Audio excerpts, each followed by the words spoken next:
John was working in his science lab, got blasted by gamma rays. Now he's Smash Trivia John, always smashing. He's friends with Ruffalo, crushing on Maslany, and also Sydney Sweeney. John's here saying, hello my gamma friends, welcome to the show, the Gamma Analysis Podcast.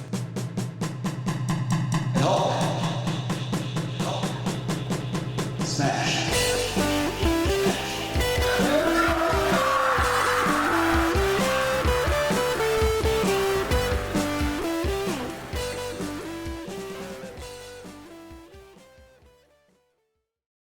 Hello, my Gamma friends. Welcome to the show. I'm your host, Smash Trivia John. You can find me on Twitter, Facebook, YouTube, TikTok, and Instagram by searching Smash Trivia.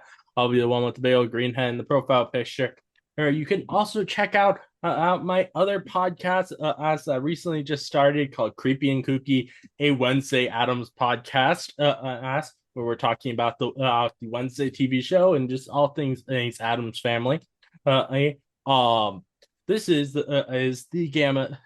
I'll be the one with the big old green head in the profile picture. But this is the Gamma Analysis. Basically, I'm going to review everything Hulk on the movies, TV shows, and I also do random other geeky films and sometimes not so geeky films as well. Basically whatever kind of film that sounds interesting to me. But hope you enjoy Smash Trivia Presents the Gamma Analysis. Well, I ask everyone listening if they could please use time for me. Please share the hell out of this podcast with all your friends. If you don't, I'll be angry. Now let's smash right into this episode. Today's episode is a review of Borderline with my friend Billiam from TikTok. How you doing, Billiam? You know, I'm doing good. I'm glad to be back. And I'm glad you brought this up. I don't know how this movie slipped past me, but it totally did. And so I got to watch it because of you. This film did not get a lot of marketing. It didn't come out in theaters. So it was I mainly just found out that it came out a few months ago, and immediately I was like, I want to watch this because I had seen the trailer and it looked like a fun film. So and I ended up really liking it. I'm a really big fan of Samara Weaving, and I really didn't know Ray Nicholson before this, but I loved his performance in this. And it's really cool that he's the son of Jack Nicholson. Yeah, I didn't know that either. I think I forgot where I saw. I think I was looking up something about the film, and a comment on something mentioned that, and I was like, "Well, I read it, I could see it." Mm-hmm. Like going back and looking at him, I'm going, "Oh yeah, definitely, I fully see this." And he has all of the craziness that his father has, and I love that. You know, as I was rewatching this, a sign that I kept thinking about is how just like his father, he could do such a good job playing the Joker, and not only that, but I feel like his personal assistant in this film, Penny, it feels so Harley Quinn coded. She really does, and that's what I was thinking the whole time I was watching it. Just going, I was waiting for her to go, Mr. J. Oh man,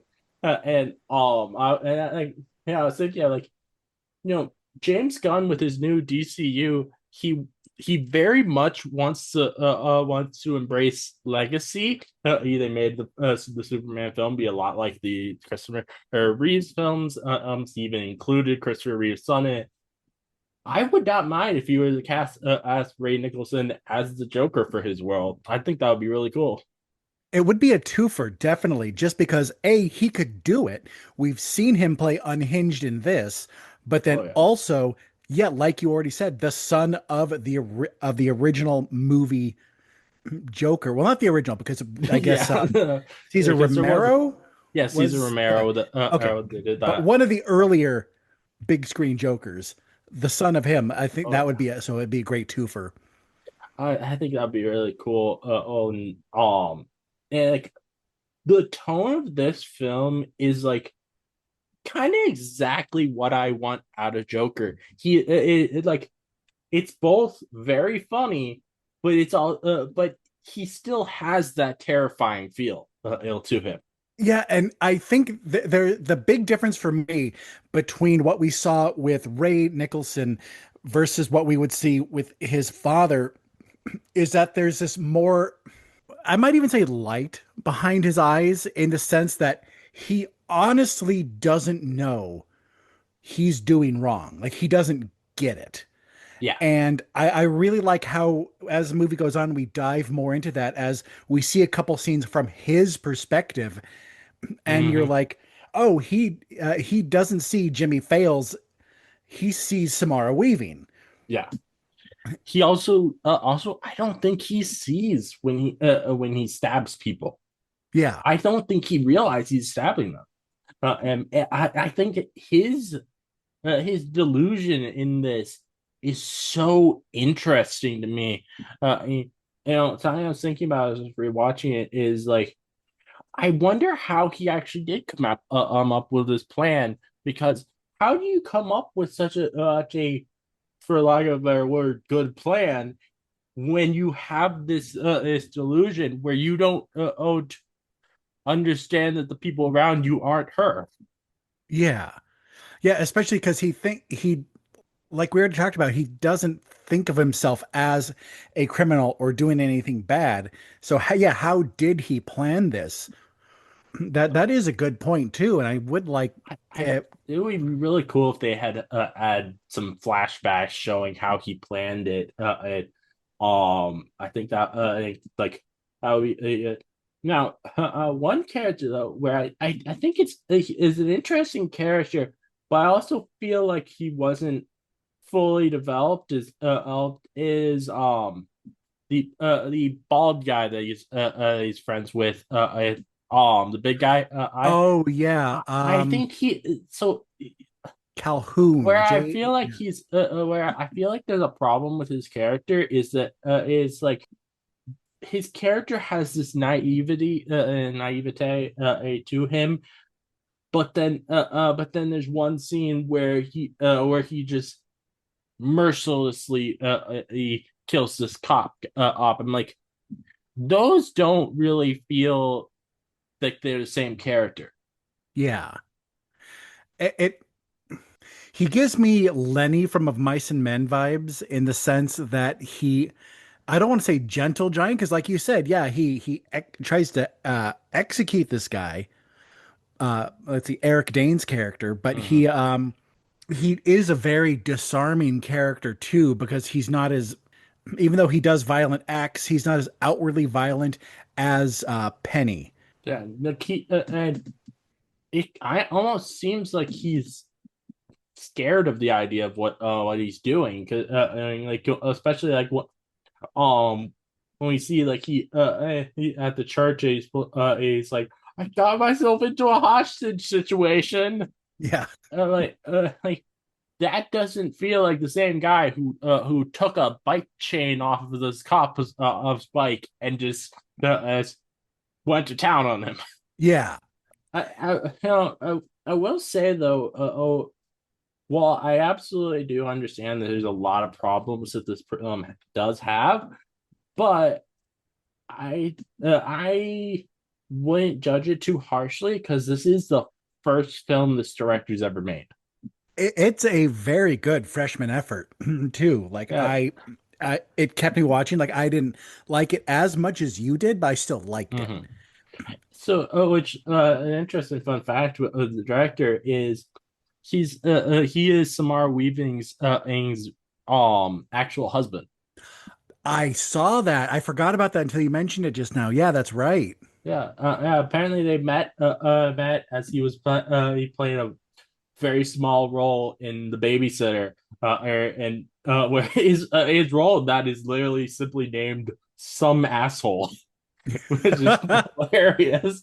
Yeah, um, he this is the first film he's directed. he hasn't done on much acting, and he also hasn't done much writing. And so like he's very much a newcomer into this into like actually getting hands on film. So I applaud the effort a lot. Yeah. Yeah, looking at his IMDb, he's only written three things. So he, like you said, actor in the first Babysitter, one of the writers for the Babysitter 2, Killer Queen, wrote Cocaine Bear and this, and then directed this, and that's it. That's a pretty good pedigree for someone in Hollywood. You know, it's not none of these are like outstanding award-winning films, but they're fun and they're enjoyable.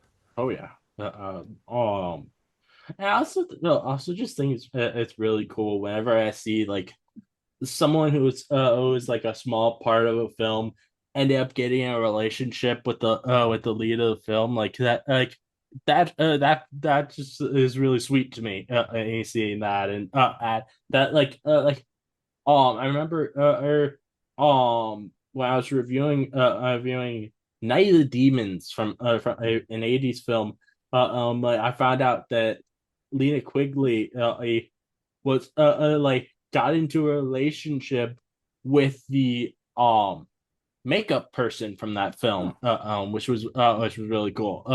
I just think that's really sweet. It's the yeah, I one problem I do think is a really big problem with this film is like the fact that they never try to call for backup or for cops to come and help, except for there is the one instance of a cop, but even that instance I don't think was handled very well. About the because like if you're gonna call the cops ops because you see this strange man outside, and you know that there's I know that there that someone escaped prison as in who stabbed the girl's father, you should tell the cops that so they treat this as more of a serious situation.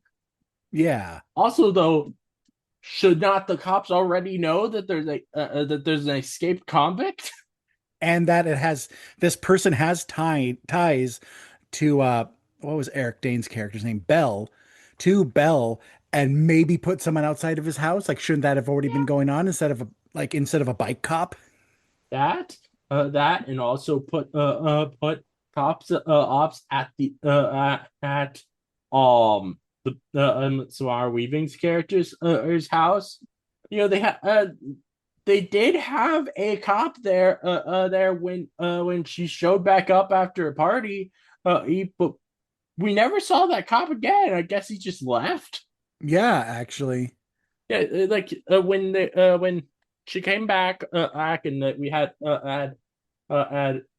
Bell first telling her about out the guy I escaping prison. There was a cop there with them as well. Yeah, what happened with that? I can That's weird. that completely like went over my head, like or not Mm-hmm, over my head as much as it just went past me, you know. mm-hmm. Yeah. The other than like the cops and the ops and I'm forgetting what my other criticism was, but other than those things, I did like really enjoy this. It's a lot. And I think it's mainly just because of the performances from everyone. I think they all did really good jobs with what they were given. Yeah, and I was very excited to see Jimmy Fails again because I really liked The Last Black Man in San Francisco, which he did. And Eric Eric Dane's been around for quite a bit. And before we started recording, I was telling you that Samara Weaving came from a TV show, an Australian TV show that also brought us uh here it is. Isla Fisher, Ryan Quanten, who was Stackhouse in True Blood, Okay, and Chris Hemsworth were also on nice, that show. nice. And it's a show is called Home and Away.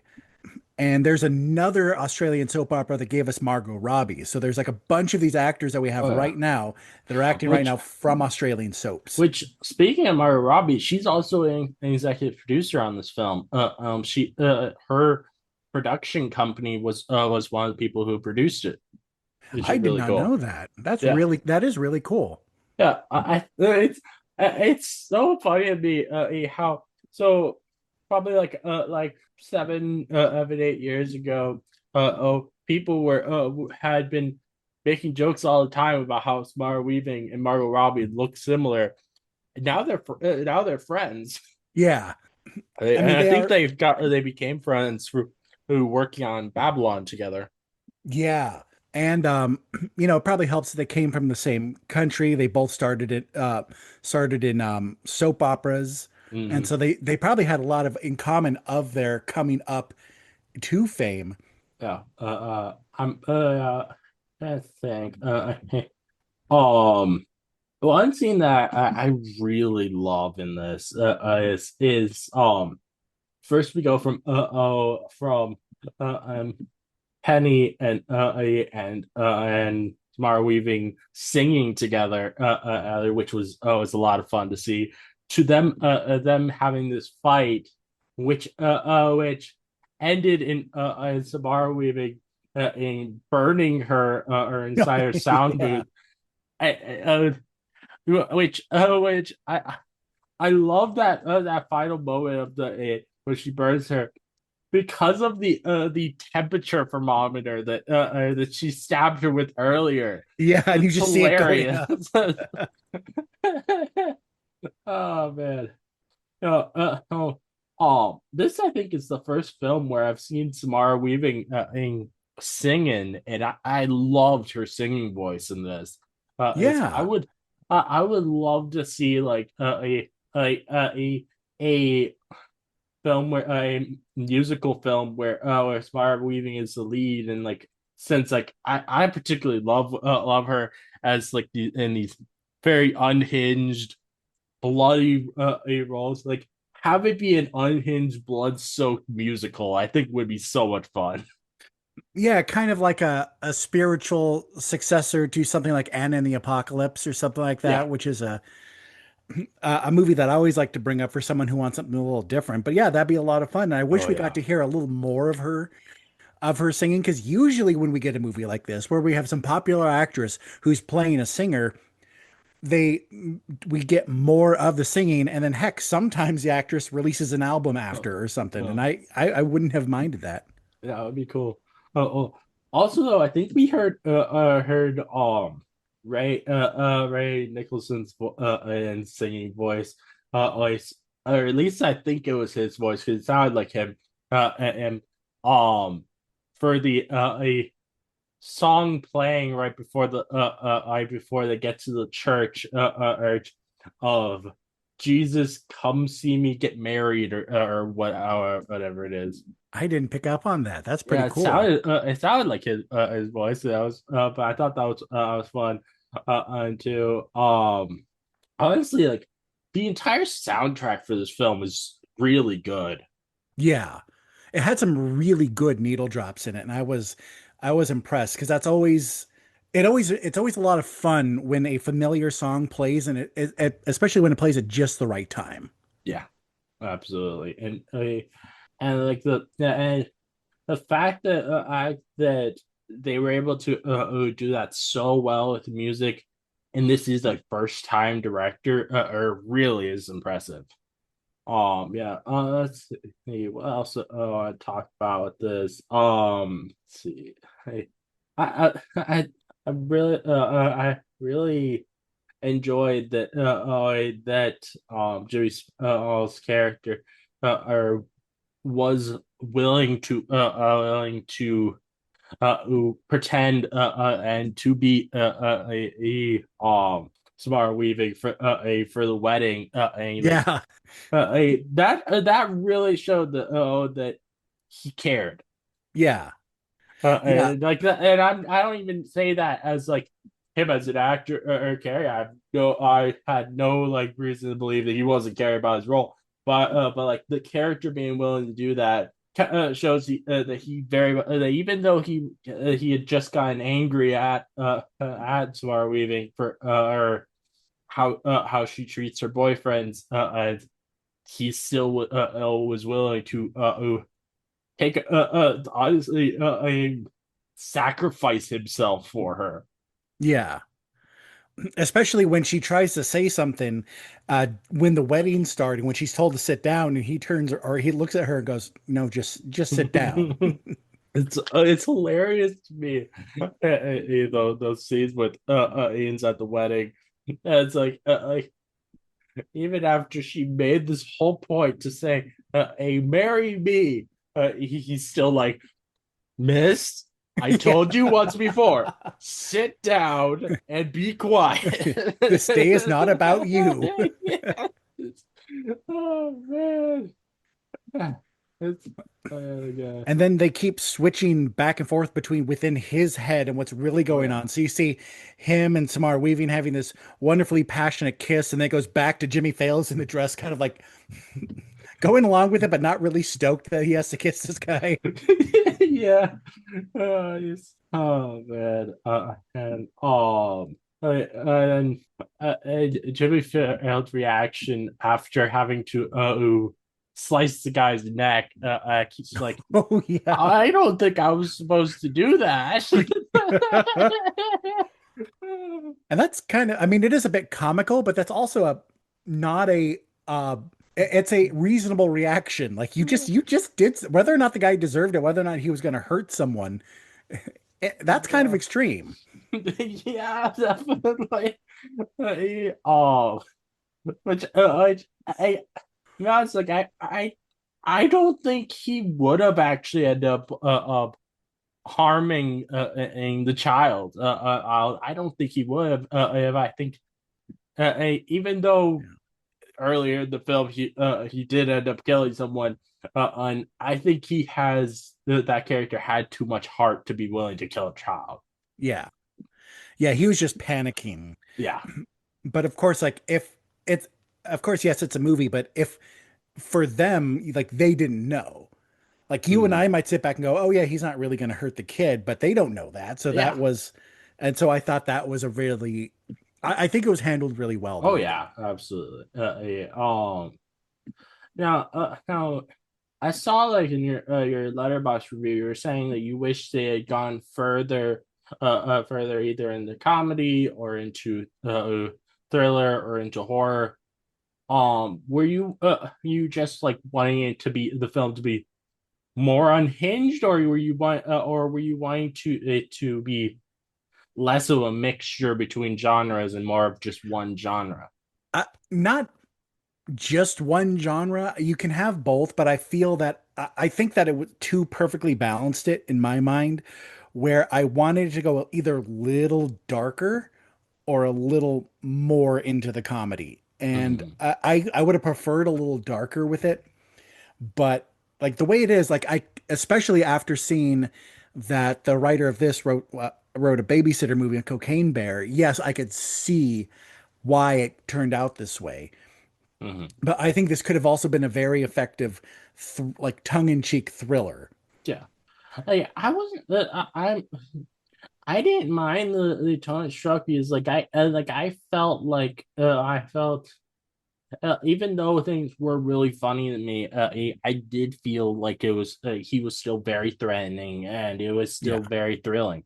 And I would definitely be happy to see it go further, but like I think how I would want it would be it goes further or but it still keeps that balance of the between the in the humor and the thrills because I think that that creates the perfect unhinged feel. Yeah, I think it might have even been served a little better if it was a little longer, like maybe not 2 hours, maybe an hour Yeah, I can 45. understand that. Give us 15 more minutes or 10 more minutes of, Yeah, like you said earlier, more of the backstory, just more of yeah. like a little more, just flesh it out a little bit. And I think that would I have think been like good. some more backstory and I and like I really do wish they brought like more backup or like more cops into it. It not not because like I want to they would try and ruin the story or anything by making them be able to defeat him and quickly, but more of let him kill all of them. Yeah. Let him or Penny kill all of them to really make them and feel like they're this scary force. Yeah. Like make him feel more threatening. Like this is a bigger deal Mm-hmm. for Sophia, for everyone involved, for like have it feel like because I never thought that she was going to die. I never thought this was Mm-hmm. going to end any way than that. But it would have been nice to have that doubt going, oh God, which way is this going to go? Yeah. Um, I think that would have been good. Now, this is a film that I don't think it needs a sequel, but I actually would not mind if they were to make a sequel. I think it could be cool to have like something where like each film is him trying to create another romantic scenario with her or like say like for a sequel they could have that he kidnaps her or and forces her to go on vacation with him and I It's their think could be honeymoon. cool. Yeah, I think something like that could be really fun. Just because we like what really impressed me was the and this is tying into what you said. It's not was the ending and how it pulled this. If you remember the movie Pearl, ended with this long shot on Mia Goth, and the Mhm. fact that we just see him, we see Ray Nicholson, and how he's like laughing and happy, and he starts weeping. It seems like it's something starting to click, and then it seems to go back. And I think that Yeah, that's I another wasn't. way they could do a sequel, as if like maybe he gets a little better, and then something snaps him again, and he goes out and Yeah, like I now could it's time see for honeymoon. that.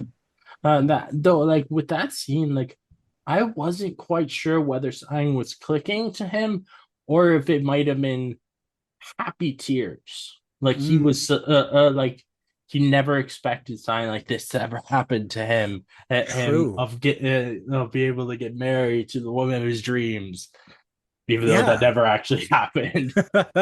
He thinks it did. Like in his Yeah. mind, they're Oh married. yeah, yeah. In his mind, he's on his way to the Hilton in Penthouse. Yeah. Yeah, I like that. That's it's so it's not as much of an open ending as it is open in your interpretation of what's going on in his mind. Just because Mhm, we don't really know. We only saw things from his perspective like once or twice during the whole film, which I didn't mind because that was a mhm, nice look into him, especially during the wedding of like, oh yeah, he does think that everything's okay. He doesn't think anything's wrong. He doesn't, like you said, maybe he doesn't even realize he stabbed Eric Dane's character or anything else like that. Maybe he doesn't realize these things. I mean, And yeah, where the reason I think that he doesn't realize he stabbed people is like if he did believe that he'd stabbed her, then he wouldn't be walking out the church with her, or as everyone's on throwing these flowers and stuff. Like, I they wouldn't she wouldn't be upright like walking with him yeah, and if he believed he had stabbed her. yeah. Yeah, it might be the subconscious because they did say the reason he took this downward spiral is because like his girlfriend passed away at a concert of hers, Mm-hmm. right? And Yeah. then so maybe that's his like something in the back of his mind going, "Oh no, we don't like this person because she it must have caused this." And so it's almost like his hands probably moving without even him knowing. Because like you said, in his mind they're Uh, walking out together. yeah. I think like the most interesting thing about this film really is his illusion and hallucination because I think it is such a complex form of crazy. I Yeah. think that's so interesting. Uh, And it's different than just your regular movies like stalker, psychopath oh person. yeah. Because not that it makes it better as much as it makes him at least a little more sympathetic in the fact that Hmm. he doesn't know. Hmm. One thing like I particularly love about his performance is like is um both like how happy he always looks like his smile is infectious, Oh yeah. and his and like how much he moves, like his like there's such a joy in his movement and with his body, it's very much this physical performance. I love that. At like that physical performance actually kind of makes me wonder if he could be an even better Joker than his father was. Because I think he would. Because like from what I remember of the Joker from Batman '89 was more like the things he said and his and just the makeup, and less his like him moving like a cartoon. Yeah. Yeah, like when Jack Nicholson was walking through that art gallery and they're slashing everything, and he goes, "No, no, no, wait, not that one. I like that one," kind of thing. But he is walking very comically, very big, exaggerated steps, very maybe even like Buster Keaton or like older silent film people. Maybe I just like don't remember his performance as much as I think I do. But like I always remembered or less him not being as cartoony with his performance, and with and more so his performance being very much in his face. Especially I That's true. think with Ray, it's his entire body as a performance. Yeah, he definitely is bigger, like you said, when he's moving around and everything. And especially like that scene when he goes up because he wants to know what's going on. Like, why are they taking so long trying on the dress? Goes up, sees Jimmy there, left, and that's when we get that first hint uh that oh no, he doesn't, that he just what he expects to see is what he sees. So instead of what was Jimmy Fails' character's name? Rhodes. Rhodes standing there, he walks in and goes, "Oh, that's Sophia. Hey, what about your dress? What's going on?" And but we see him going from downstairs all the way up, walking in, and see how he kind of saunters in the room. Mm-hmm. Yeah, and like he almost dances up and down the stairs as he walks, and Yeah, and I love that about his performance so much, and like I really cannot get out of my head how much I would want to see him be a Joker. I think it'll be amazing, and like bring along on Alba Baptista, I think it's the name of the actress who played Penny. Either be his Harley Quinn or sorry, it could be really fun.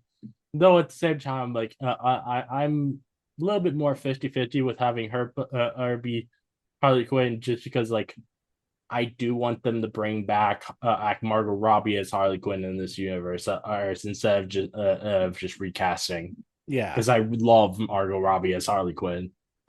She really did own that character. I think she Uh, was one of the more solid parts of the Fox comic universe or the Fox movie it, universe. you, I think you're mixing up your mixing up your Oh no, you're things, right. because It's not that's Fox. It's Fox it is was X-Men. Marvel. Yeah. Yeah. No, it's The DCU. yeah. Yeah, That's yeah. fine though. I still like the thing that I want most with Harley Quinn is I think it would be so fun to get have her pop up in an episode of Peacemaker, or like doing some more interactive with him. I think would be a lot of fun.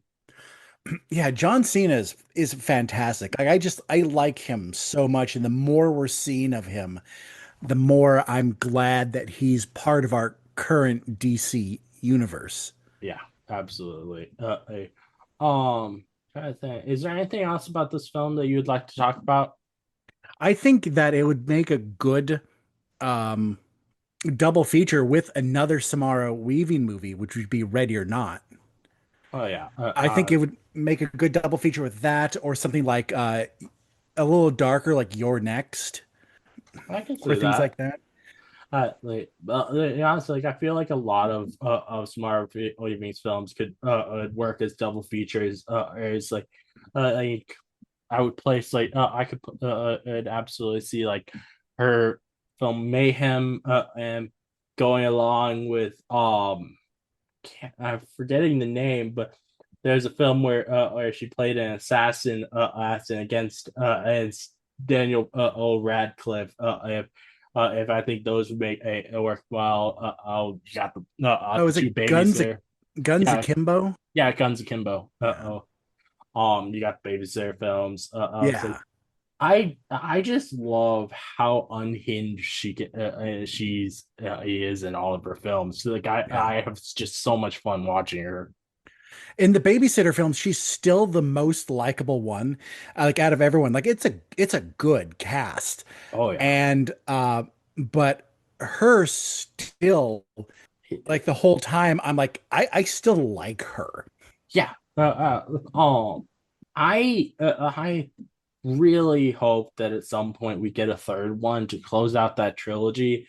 And like Yeah. what I want out of it would be it'd be that her and Cole, which is the main kid, but he's probably now an adult. But I would have that they are teaming up and like they go into hell to try and break this curse that is it's going on. Like and like you could cast someone to play the devil in it. I think it could be really fun to see. Yeah. Uh, Yeah, and I like always forget that the kid in the babysitter is the kid from those Netflix Christmas movies with Kurt Russell. interesting. I never realized that. Yeah, he's like in a short period he did quite a bit, and I like that now that he's getting older, he's still getting roles. So yeah, I would love to see him in another babysitter, like one more babysitter, make it a trilogy. Yeah, have them go and try to break the curse or something like that, and then I think because I think they make a good pair.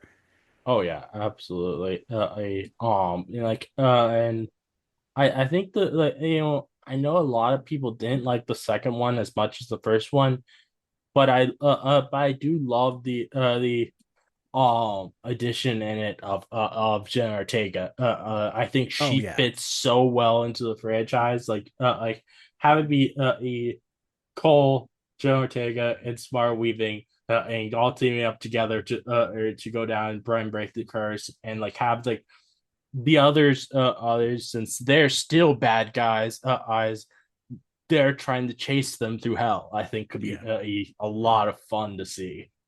Yeah, and I mean, Jenna Ortega is always impressive in what she does. Like she always does good work. I didn't watch that weekend, the movie that the weekend worked Mhm. on, but I've heard like not great things, but I bet you she's good. Yeah, I've heard And that. I know just she's good in it. yeah, and I like Samara Weaving, of course. So I would like to see if them all together do one big hurrah and make this a good trilogy. It always saddens me when we get just two films and then they don't ever complete the trilogy of Yeah. something like I like they were never able to complete the trilogy of for the Adams family in the 90s because the actor who played Aid Gomez passed away Raul Julia. Yeah. after the second one and another other series where I really wish we could have gotten a third one. Sadly, now I think it's a little too late because of Bruce Willis's his condition. But have you ever watched the Red movies? Oh yeah, retired and extremely dangerous. Yeah. Like I wish they could have done a third one of those as well. But that sadly only were able to make two. Or Yeah, another Bruce Willis one. Oh, but also Matthew Perry's no longer with us. Is the whole 9 yards and the whole 10 yards. I haven't seen those ones, but I It's bet worth I'd it. They're enjoy them. fun. Yeah. Yeah. I think you'd like it. It's like that's just always sad to me when we get like two of something, but then they never end up being able to finish and shot the trilogy. Yeah. Uh, I don't think there's really anything else to say about this film. It's just a fun film. I recommend people check it out at least once. Once I think Yeah. you'll enjoy yourself. Especially if you're a fan of Samara Weaving like me, and or if you want to see how um the Jack Nicholson's son channel him for a film. Yeah. Definitely check it out. All right. Everyone, please check out Billiam on TikTok. Is there any final words you'd like to say before I end this off? Uh no, I'm going to tomorrow I'm going to see Freaky Friday and Tuesday I'm going to see Weapons. So I'll have reviews for that out. Are you good? Do you plan on seeing Oh, because I'll I probably see them at some point, and yeah. I don't know if I'll see them in theaters. Mm, Um, I used to be able to go see things in theaters all the time because I had a subscription membership with the with Regal, but we don't have any Regals where I live now. oh So no. and there is an AMC, but the problem is it's 30 minutes away. Oh, So I'm not going to see films very often. The only films I've gone to see since moving to where I currently am are Superman and Fantastic Four. great movies to see. Yeah. Ones like that, I think that needs the big screen. Where Mhm. I bet you if both you and I for some reason miss Freaky Friday 2, I bet you'd be just as good on the small screen. I I don't mean, think it's yeah. gonna I mean, I never watched the original Freaking Friday, a Friday on the big screen, so like yeah. I don't see that the need to watch the sequel on the big screen, but I'll probably watch it when it comes out on Disney Plus. Yeah. But other than that, no, I don't have anything else to add. This was fun. I always like coming on, and I like seeing what movies you present me with to pick. Yeah, nice, nice. I think the one film that is like out in theaters now that I do really want to go see if I have a chance to while it's in theaters is the new Naked Gun movie. Oh, Like it was that looks like a lot of hilarious. fun. It was hilarious. I Yeah. think it was one of the best choices ever having a Liam Neeson take on that role. Yeah, especially because in an interview recently, he said he's not going to do act or try not to do as many action films because he's like, I'm 70. There's a limit to what people are going to believe. The thing, so with Liam Neeson, um, what makes me like his films so much is like I don't really consider him an actor. I think of his action movies as more of a fake version of action, like they're so over the top version of action. It's not Yeah. like it's not really serious. It's so like him playing a character who's supposed to act like he's serious, but it's not a real serious, is perfect. Yeah. You Yeah. know. If you go see it, and I hope you get a chance to, it's a lot of fun. Oh yeah. I definitely want to do that. Another actor who I think could have been a good choice for it. Though I don't know if he would be willing to do as physical a role as this as these days. I think Harrison Ford would have been great as a choice. Yeah, he would have been good, but if you Like could, uh, he Harrison Ford or like I think I've become a bigger fan of him recently than I ever used to be. And I've always enjoyed his roles, but like I became a bigger fan of him or recently, mainly because he's been doing more comedic stuff of yeah, lately. I love his show on Apple TV Plus called Us Shrinking, and so much. I haven't got to check that. I don't have access to Apple TV Understandable. Plus, but if I Yeah. do, I'm gonna. just binge that and Ted Lasso and Another one you should definitely try to watch if you ever get access is Severance. And that show I've is so good. I've heard nothing but good things.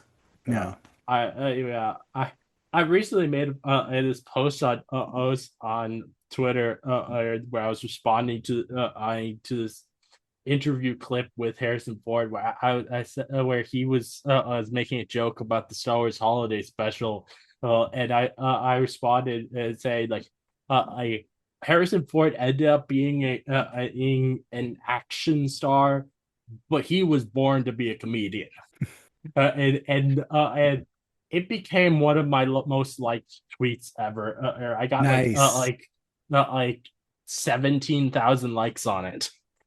Yeah, he does do comedy well, but and we see that in his interviews and everything and how he responds to things. Like he's very charismatic. He has good comedic timing.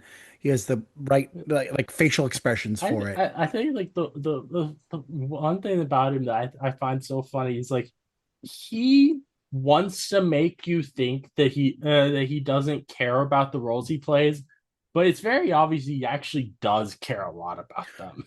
Yeah, because if he didn't care, they wouldn't be good. He's had this joke for a long time of I he never liked playing Han Solo in Star Wars, but like I feel like if that were the case, he there wouldn't have been changes to the character that he literally asked George Lucas to make, and like he wouldn't have come back for Rise of Skywalker after having his character killed off Yeah. it's very obvious that he actually does like play him. He just likes keeping up this facade of I'm not actually a nerd. Yeah. I remember for joining Marvel as Red Hulk. He when at first or before he had been announced as being cast, as he acted as if he had no clue who that character was, and Yeah. then after or being cast, people asked him about it. He was like, do you think I'm really that much of a dummy that I wouldn't know this character? Which tells me he is actually a fan of these things. He's just likes the joke that he's not. Yeah.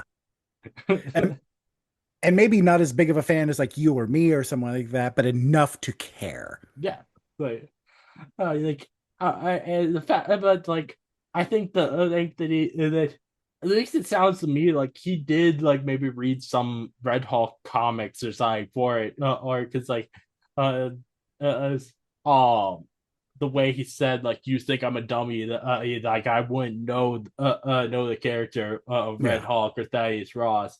It's like that kind of makes me think he did read actually some comics about it. He didn't just like take on the role without having any prior knowledge. Yeah, he studied. Yeah. He did his due diligence. Mm-hmm. Well, no, that's everything I say for this episode. So thank you everyone for listening. If you like this game analysis, please give a 5-star review on Apple Podcasts or a 5-star rating on Spotify. I'd love to hear your thoughts on the episode, so please let me know. If you'd like to listen to more from me, please subscribe. Any more game analysis from me coming, so keep on the lookout. Again, please check out my other podcast, Creepy and Kooky, the Wednesday Addams podcast, where I talk about the Wednesday TV show, and all things Addams Family. This again is your host, Master John, signing off.